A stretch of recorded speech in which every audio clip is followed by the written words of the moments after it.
This is Where We Live from Connecticut Public Radio. I'm Catherine Shen.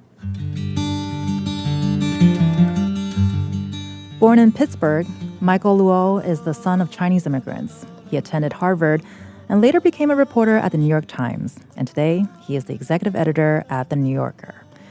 One rainy afternoon in 2016, he was standing on the sidewalk with his family and some friends after church, trying to decide where to go to lunch when a stranger accosted him and his family. "Go back to China," she said. Today, Michael joins us for the hour to talk about his experience and his new book, Is Strangers in the Land: Exclusion, Belonging, and the Epic Story of the Chinese in America. You can find a link to it on our website at ctpublic.org/wherewelive. Michael, thank you so much for joining us today. So excited to be here. And for our listeners, let us know if you have any questions or if you would like to share your own stories. Find us on Facebook and Twitter at Where We Live. So, Michael, I actually want to start with the introduction that you have in Strangers in the Land, because you recall the moment that led you to begin writing this book. And as we mentioned just now, it was in 2021. You had a personal experience. It's sort of at the height of the pandemic and also the rise of anti-Asian hate and violence. And apologies for asking you to sort of relive trauma, but could you give us an idea of the personal and the political context that made you decide that this was the right time to write this book? Yeah. Just one timeline corrective. So Sure. This incident happened in the fall of 2016. So it was before the pandemic. It was just before Trump was elected. It was a few weeks away from the election. And we weren't expecting this. I don't think very many people were. But you could feel this curtain of nativism descending on the country. And this incident happened to me. In some ways, it's just a normal encounter. It was pretty intense. After the woman, she was basically aggravated at me and my friends who were standing in the way on the sidewalk, and she muttered, "Go back to China." And then I kind of got in her face a little bit, and we were going back and forth, and she ended up yelling down the street, screaming at the top of her lungs, "Go back to your effing country."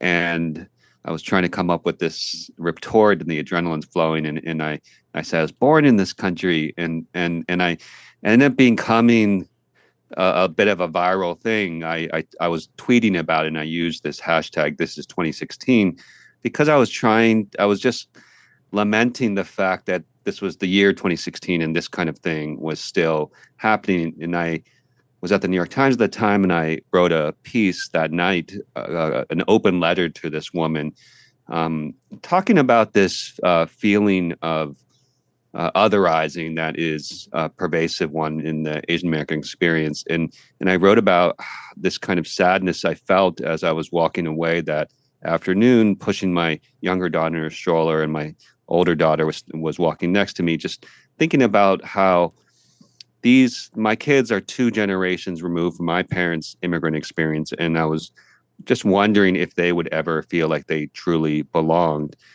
And that moment turned into just kind of a week-long series of conversations. It felt like the New York Times did this direct-to-camera video where dozens of Asian Americans sent videos in talking about their own experiences, and that became its own viral thing. I was on MSNBC and doing panels, and one thing I realized, because I was just basically a regular person thrust into this position. I joked that I was the face of Asian America for a few weeks, but one thing I realized was when I was on these panels and doing these conversations, I felt ill-prepared. I felt a little bit of imposter syndrome of not able to really talk in depth about the Asian American experience and this history, and that stuck with me. And fast forward, I went to the New Yorker a couple weeks later, and I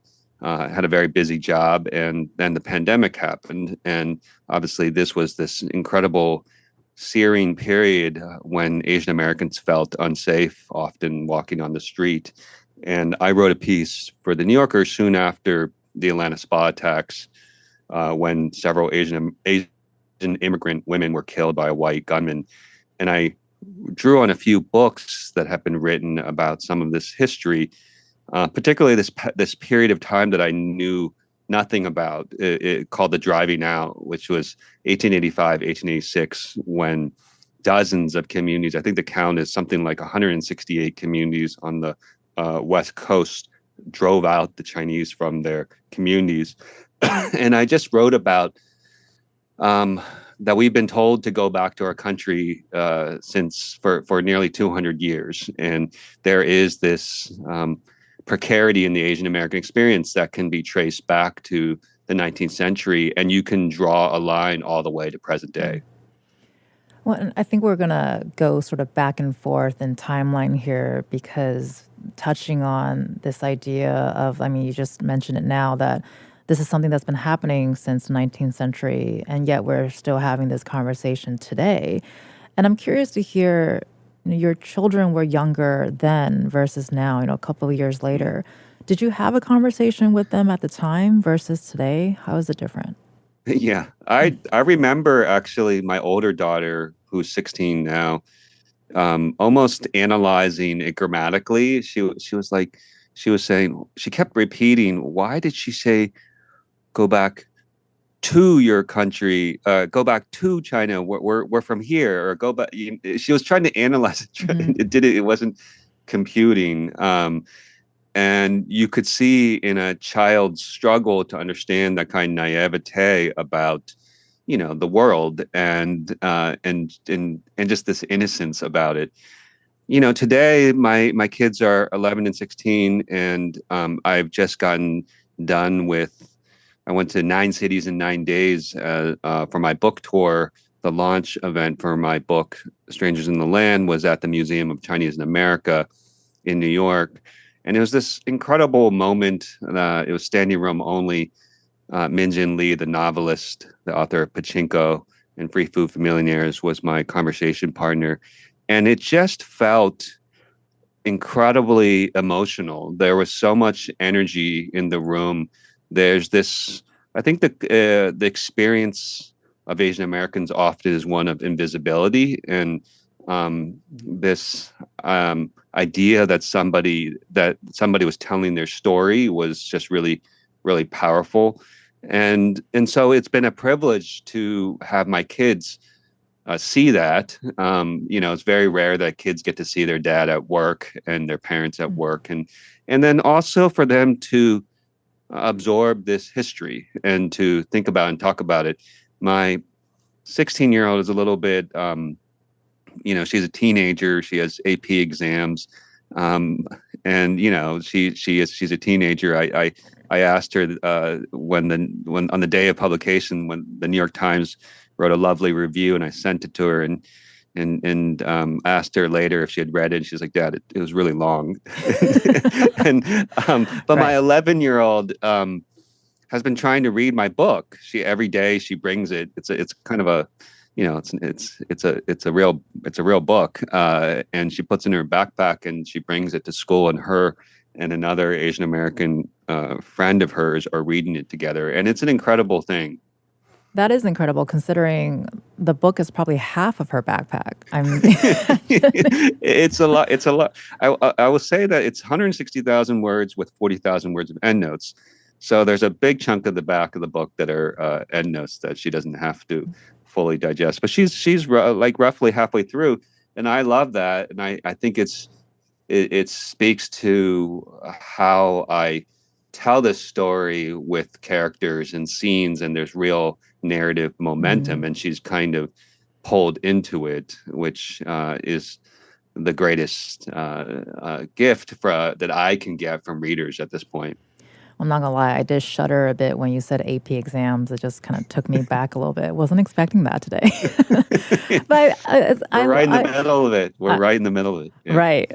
Challenging times, definitely. And I do not envy your daughters, but I want to reflect on your daughter's experience reading the book, because I think we collectively here had the same experience where we started reading it and said, okay, there's a lot of facts, as you should, being a historical context here, but we found ourselves kind of turning the page and turning the page and turning the page. And similar to what you were saying earlier, my own experience was, why don't I know this?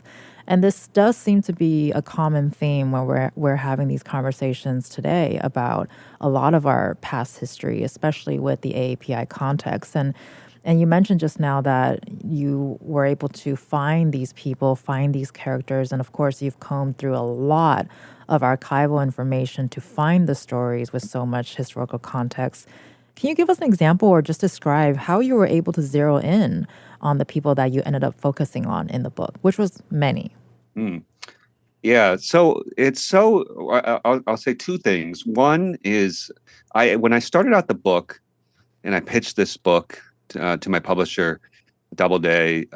I initially pitched it as it'll do for Chinese migration what Isabel Wilkerson's Warmth of Other Suns did for the Great Migration. And I had this idea that I would center it on a couple of families, maybe, we're now um, people can trace their families back 5 generations. Some people 6 generations in America, Chinese families, and I thought I might be able to do that.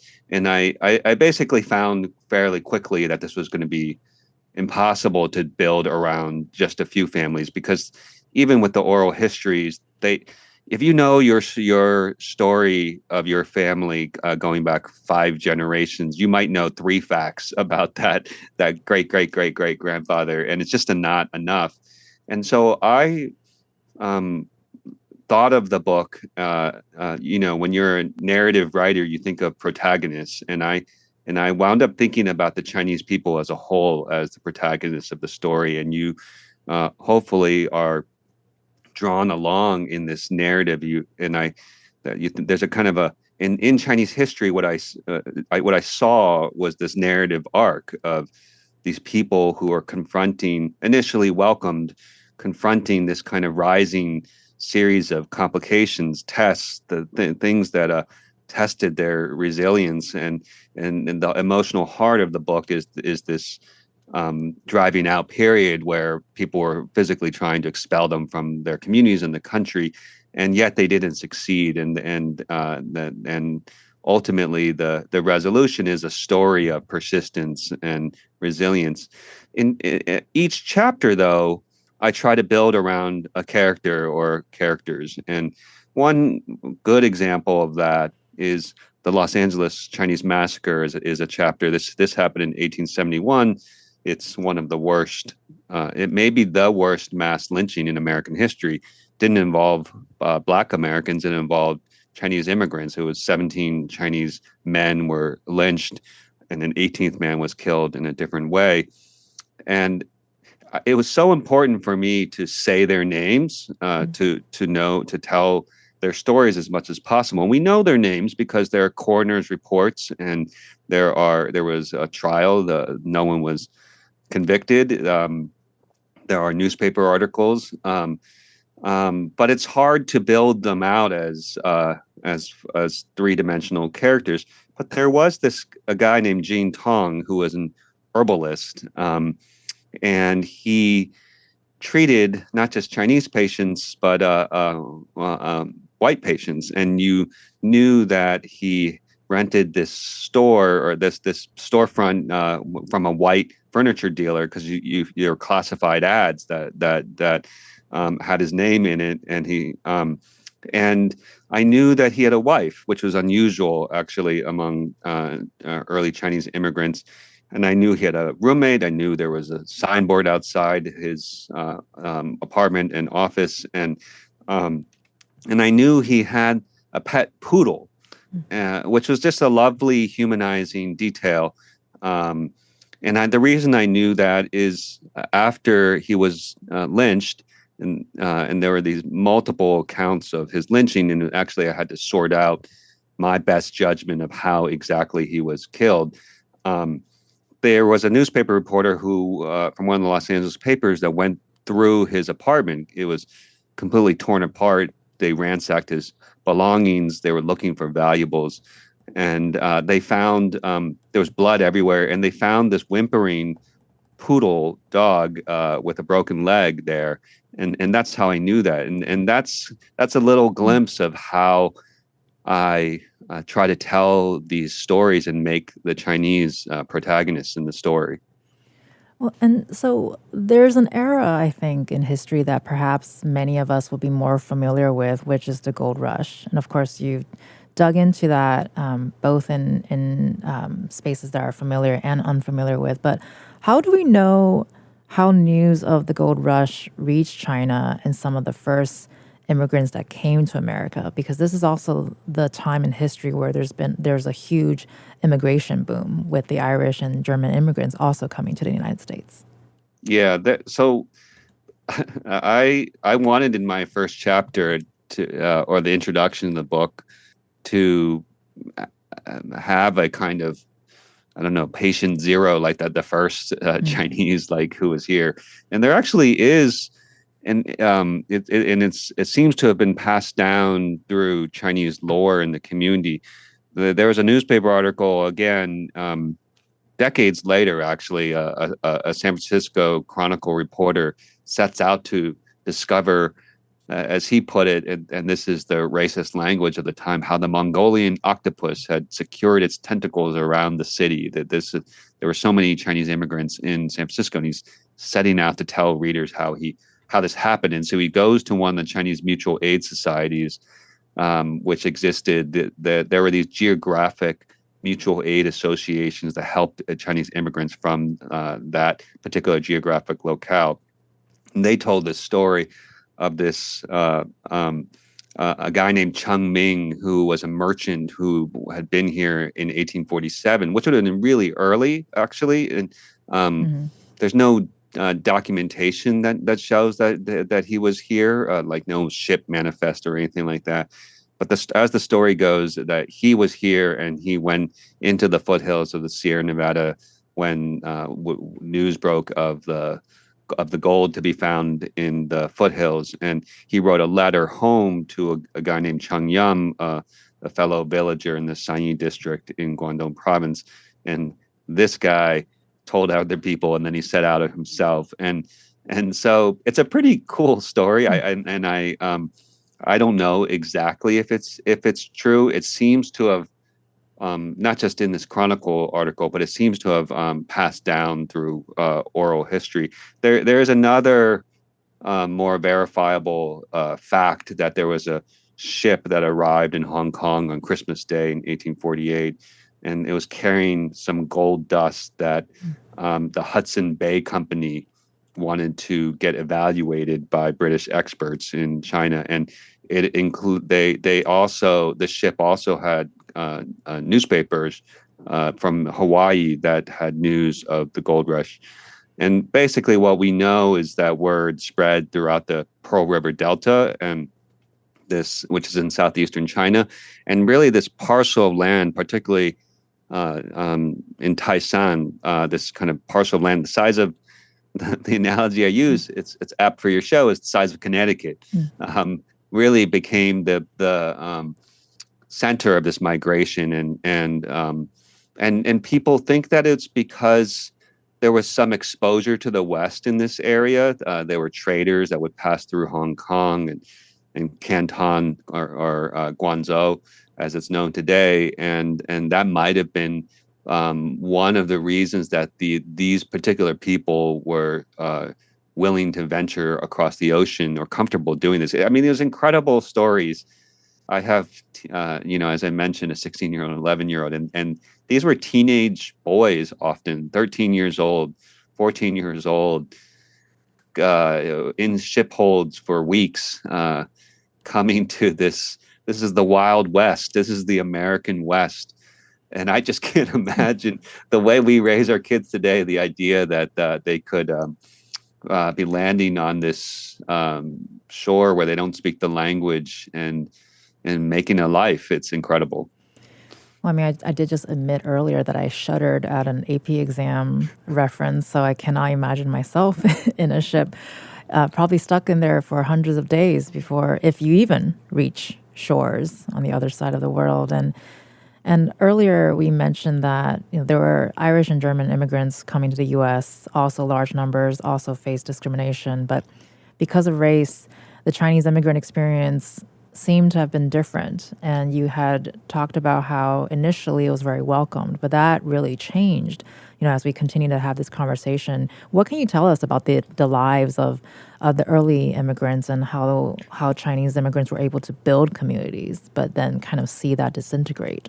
Yeah, it's really interesting because in the early days, when they first arrived in San Francisco, there was a welcoming ceremony held by city leaders and also pastors. They were interested in evangelizing the Chinese, and they held this ceremony. There was also a scene when James Polk, the president, had died, and there was a funeral for him. And the Chinese actually in San Francisco, it was actually weeks after he passed, and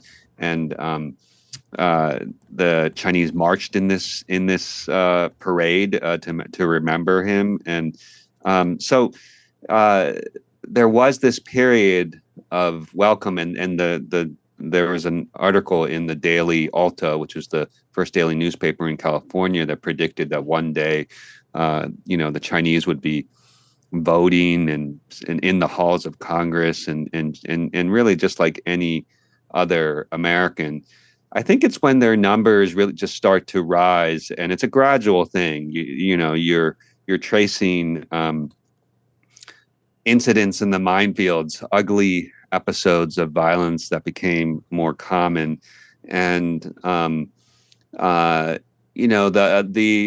there was also the other big well-known story of the Chinese in America is the building of the railroad, which happened in the 1860s. And this was an incredible accomplishment. And there seemed to be this brief window of time where they could be, that could be a way of catapulting them into the mainstream of society. But that really was very quickly snuffed out. I think economics was a big part of the story. There was they know it today as the Great Depression. Before the Great Depression of the 1930s, there was it basically blanketed the country in the 1870s.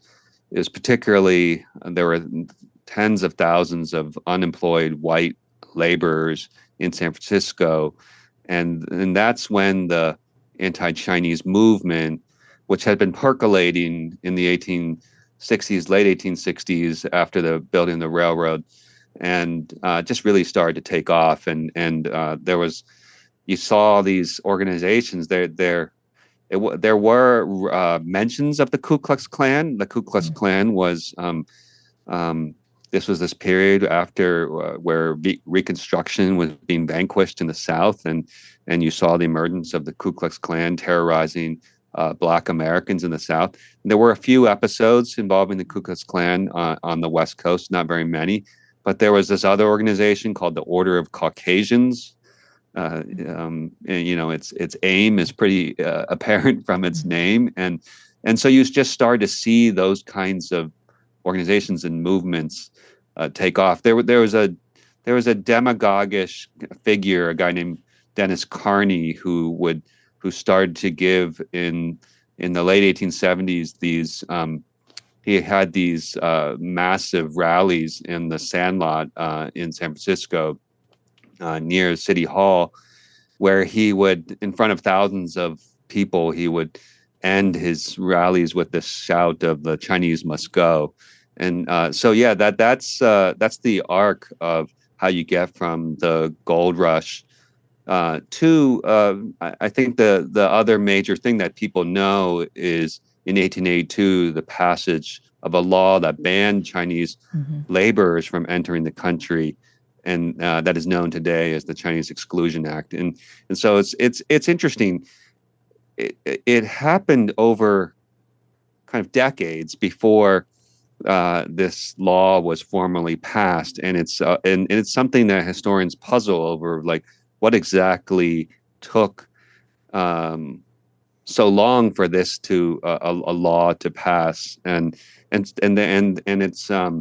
that's one of the things that I try to explore in that section of the book. And we'll be continuing exploration of that arc after a quick break here. With us for the hour is Michael Luo. He's the executive editor at The New Yorker and author of the book Strangers in the Land. You can also join the conversation on Facebook and Twitter at Where We Live.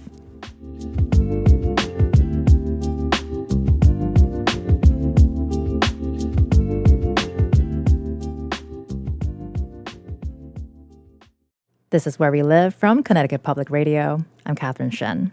This hour, author Michael Luo joins us to talk about his new book, Strangers in the Land, Exclusion, Belonging, and the Epic Story of the Chinese in America. So, Michael, earlier we ended the segment by starting to talk about the Exclusion Act and a lot of the Chinese experience as they sort of navigate a different land. And in the book, you talk about the term illegal immigrant. What did you learn about the origin of this term? I mean, the Chinese were everything that you're seeing today is you saw with the Chinese. Basically, there was the way the Chinese exclusion law worked was they banned Chinese laborers from entering the country. And the Chinese, though, were creative in evading these laws. And the other thing to know is that the immigration authorities, the customs officials, they were the ones who were regulating immigration in the beginning, were also interpreting the law arbitrarily and basically saw it as their job to prevent all Chinese from entering. And so you have two things going on. You have a people who want to enter and are searching for a better life.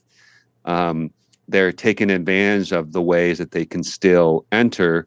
You could be a merchant and you could still enter. And so there are all these things that using this absurd menu of physical characteristics that Chinese inspectors were looking for to prove that somebody was a laborer. And, some of it might be true and useful, and others parts of it are absurd. The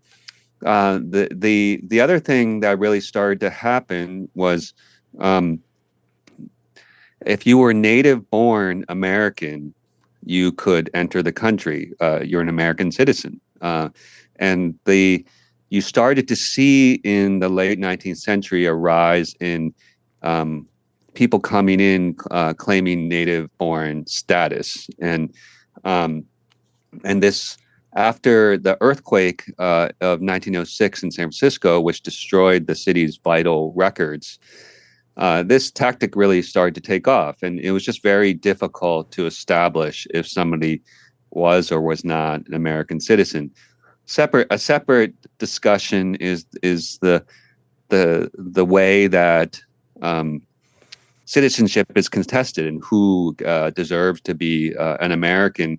In the case of Wong Kim Ark in the late 19th century, which he was born in San Francisco.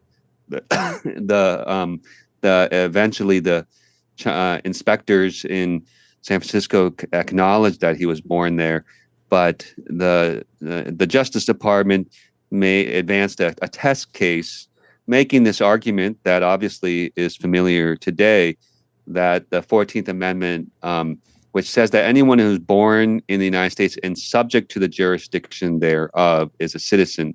And there was this novel legal argument that was advanced by this, to me, seems a little kooky, a guy named George Collins, who was a San Francisco lawyer who tried to argue that the native-born children of Chinese immigrants were not subject to the jurisdiction thereof the United States because their parents were controlled by the Chinese Empire. The Supreme Court rejected this argument and established the legal precedent of birthright citizenship today. But this kind of cat and mouse game of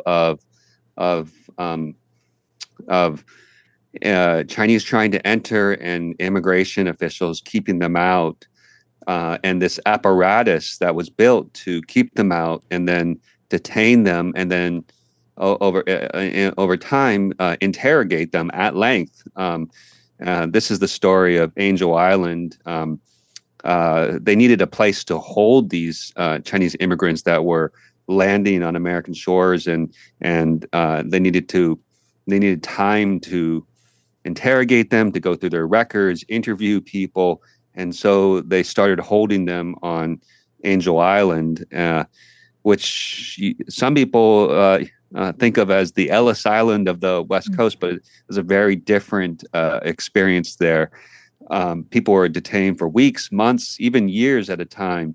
And so you just saw this, all these things that we see today, the immigration apparatus that we have today can be traced back to an effort to keep Chinese out. Well, and just building on what you just shared here, especially since in terms of the exclusion law, the first time in history in the United States that the U.S. had closed the doors for people based on their race, and of course you just made the parallel to present day. Was the paralleling a surprise to you? Yeah, I mean, what I say in the book. So the book's title is as strangers in the land. And I take that from a Supreme Court decision where Justice Field writes about the Chinese upholding one of these Chinese exclusion laws. He describes the Chinese as strangers in the land and says they're impossible to assimilate with our people. And the what I say in the book and I've been writing about it for the New Yorker is this is not just the story of the Chinese in America. It's the story of any number of immigrant groups who have been treated as strangers in the land, who are being treated as strangers, and it's really the story of our diverse democracy. It's the story of us. The parallels are just uncanny. That it's just. And that's what I want people to take away from the book is this I think there are very real policy discussions to be had about immigration and how it's handled, and the thing that we just have to be careful about, and the thing that happens that you see again and again in American history, is how these discussions tip over into racist, ugly feelings. Well, and we sort of touched on this a little bit earlier too, where sort of there's a Connecticut angle to this. Incredibly, with the Chinese educational mission, who brought a lot of Chinese boys, Chinese students, to come and study here during that time frame, sort of late 1800s, early 1900s, and you dedicated a chapter in your book on this sort of journey and experiences that these boys went through. And we follow many real life characters throughout your book, and many have sort of gone back and forth between China and the U.S., and many of them also ended up living here permanently. But there was a thread that I found as you were describing their experiences, especially the way you end some of their chapters, sort of chapters of their lives, is the common sentiment for Yung Wing, for example. He was one of the students with the Chinese educational mission who was here in Connecticut. So you end his chapter with, he was a man without a country. And another person that you mentioned earlier, Wong Kim Ark, whose landmark Supreme Court case affirmed the principle of birthright citizenship, and you ended his chapter with, the country to which he ostensibly belonged never stopped treating him with suspicion. And so following along the thread that we've been talking about here, where we're talking about people from the past, but still very much feeling their presence in the present time. So do you, maybe personally or professionally, see or feel that sense of disconnection today? I keep getting asked this question of, are you optimistic? and I think that's a little bit of what you're talking about is what's the trajectory of the Asian American experience, and is it a this stranger phenomenon? How set in stone is it? I'm optimistic because well, one, I think I have no other choice. I think I'm, my response to this is to write this book, to write as a part of trying to write us into American history. I also, as I mentioned, I see the trajectory of of the Chinese immigrant experience as one of resilience and persistence. And some of my events, I've asked how many people in the audience can trace their Chinese people of Chinese descent in the audience can trace their stories back to the 19th century. In many places, it's not very many people raise their hand. In San Francisco, you see a ton of people stood up, and I've asked that people applaud them because it's an incredible story. So the thing that what's going on today? So today, the Asian immigrants are projected to become the largest immigrant group in the United States in a few decades. What we're seeing today is China is a juggernaut, an economic, military juggernaut, technological juggernaut. The thing that I worry about is politicians from both parties. Really, it's kind of in vogue to be tough on China, and whenever I hear right now when I'm thinking about this, I hear Trump's China in my head, and whenever I hear that, though, and the thing is, my parents' story is they were born in mainland China. My dad's dad, my grandfather, was a general in the Kuomintang, the KMT, which was fighting the communists, and in one of the final battles in Yunnan province, my grandfather disappeared. He's presumed killed. So he was killed by the communist army.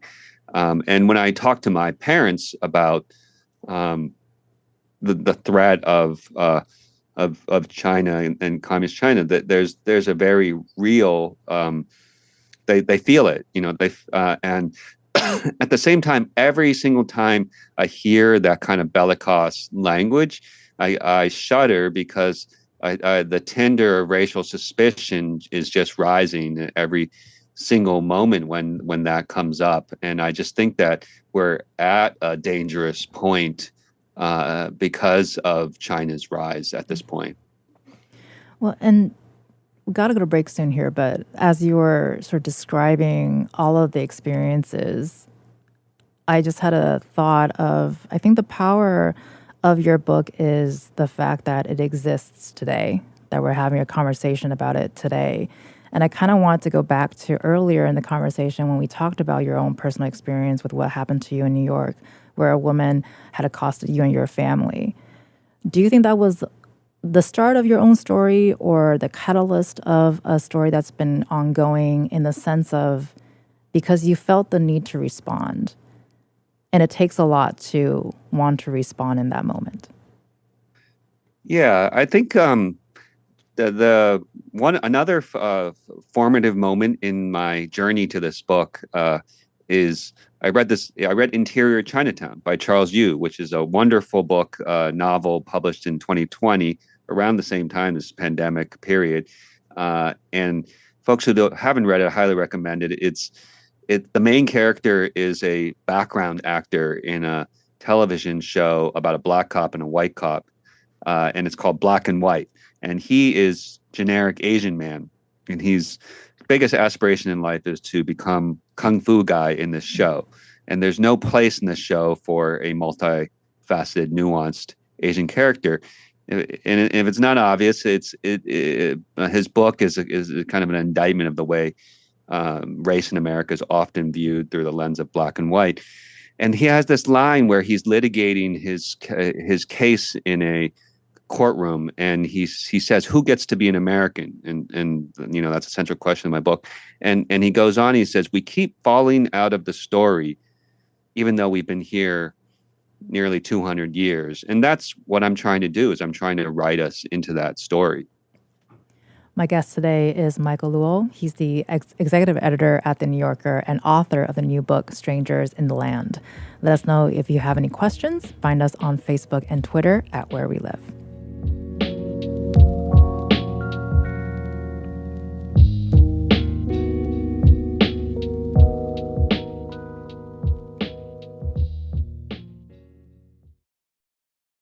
This is Where We Live from Connecticut Public Radio. I'm Catherine Shen. Today, we've been talking to Michael Lewell. He's the executive editor at The New Yorker and author of the book Strangers in the Land. So, Michael, we've been kind of going back and forth, past and present, and bringing it back sort of in the more present time. It's been a little over 5 years since the start of the COVID pandemic. What do you want our listeners to know better about the violence against the AAPI community today?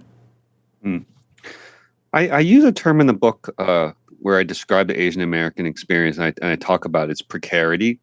And I like that word more and more because it speaks to the fact that I think for the Asian American experience, just as it is for all immigrant groups and ethnic groups and racial groups, it can be multiple things at once. In the course of this book tour in San Francisco, I did this event. It was a private event, and it was for Asian American founders and leaders, and it was a room full of incredibly successful, powerful Asian American people, and and it's true that that is part of the Asian American story.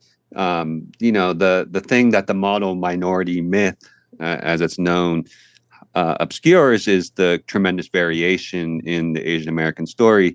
The fact that there is Asian Americans have the largest income inequality of any ethnic or racial group, and the thing that I think what the pandemic showed us, and I think what history shows us, is at any moment that this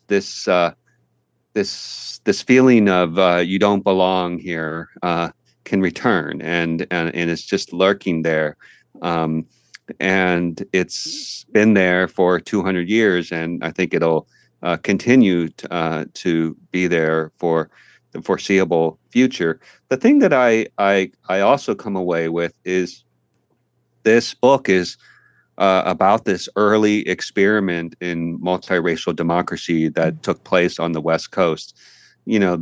Everyone knows about the debate and over slavery that consumed the Eastern Seaboard. At the same time this was happening, on the West Coast, they were experiencing something that America had never experienced up to that point. There were Black Americans, there were Chinese migrants, there were Californios. They were these Mexican settlers who became citizens after California was annexed. There were indigenous people. There were white immigrant groups, white Americans. And it was a test of multiracial democracy that America had not experienced up to that point. And we didn't do particularly well in that test. And what I take away is that difference is hard. Difference is hard in our personal lives. It's hard in our workplaces. It's hard in churches. There's a reason why churches are on Sunday morning, and as Martin Luther King says, the most segregated time in America. And it's hard in our country, in our democracy. And I think it requires real work, real intentionality, real deliberation of what is underlying our policy discussions. And we just have to be aware of, history doesn't repeat itself. As Mark Twain famously said, it rhymes. And we have to be aware of what came before. Well, and with that in mind, too, got about 2 minutes here to talk about how do we break that cycle? We've explored incidences of violence and exclusion that creates generational trauma from the 19th century, but we're having this conversation today. How can we break that cycle? So I don't have any huge answers. I think one thing I've said is I want people to read, which I'm concerned about these days. as people's attention spans. I'm thinking about my kids. Right. Seems to be shorter every day, and I think the ability to publish these kinds of stories and to have them disseminated in popular culture, books aren't the only way for this story to be told, for the message that Asian American history is American history to get out there. There's obviously film and television. There's podcasts and radio and yeah, I just think that the as I mentioned earlier, it's invisibility that Asian Americans are struggling against, and so the ability to talk about it here and elsewhere, and for I hope many years to come, is my effort to fight that. Well, and I've talked about before too, if you told a teenage Kat that adult Kat was going to have so much more Asian American related media in her adult life, she'd be like, are you crazy? We've got about 30 seconds here left. I still want to ask, this was such a big feat, literally, to accomplish your book. It's quite the tome. What would you say you're the most proud about being able to do this today? I'm most proud that it hangs together as a narrative. That's the thing, is what everyone is. My first sign that I had pulled this off was my dad, who English is not his first language. Mm-hmm. He became the first person to finish a draft of the book when it was just printouts.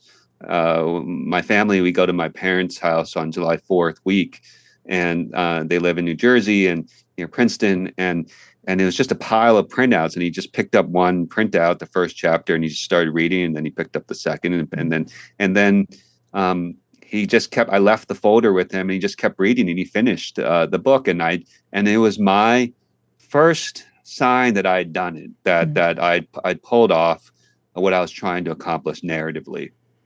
Well, that seems to be the collective experience with us here, your daughter, and now your dad. So thanks, Dad, for that encouragement. You've been listening to Michael Luo, who's the author of the book Strangers in the Land, Exclusion, Belonging, and the Epic Story of the Chinese in America. Thank you so much, Michael, for spending time with us today. Thank you so much for having me. I'm Catherine Shen. Today's show is produced by Tess Terrible. Our technical producer is Dylan Reyes. Download Where We Live anytime on your favorite podcast app. And thank you all so much for listening.